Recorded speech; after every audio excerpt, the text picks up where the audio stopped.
এটা হচ্ছে লিসিয়ান্থাস নন্দিনী গাছ। ফুলটা দেখো কিরকম, কত সুন্দর ফুল। ভেতরে আবার বেগুনি, ভেতরে সাদা, প্রচুর কুড়ি হয়েছে। গাছটা 6 ইঞ্চি টবে আছে। হ্যাঁ, মাটিটা সবসময় শুকনো রাখতে হয়। আর গ্রীষ্মকালীন ফুল, এটা শীতকালে হয় না। শীতকালে এই গাছ ছোট থাকে, যত গরম বাড়ে তত গাছ বাড়তে থাকে। এবারে প্রথমবার লিসিয়ান্থাস গাছ করলাম, খুব ভালো ফুল হয়েছে। এই ফুলটা হয়ে গেলে এর যে দানা হবে, সেই দানা থেকেও লিসিয়ান্থাস গাছ করা যায়।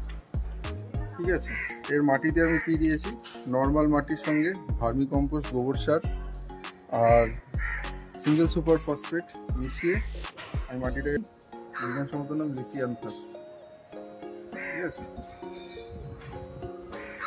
পরের বছর দানা থেকে আরও গাছ করবো। এর আরও কিছু কালার হয়, গোলাপি, লাল। ঠিক আছে, আমার কাছে এই দুটোই এবারে পেয়েছি। টাটা।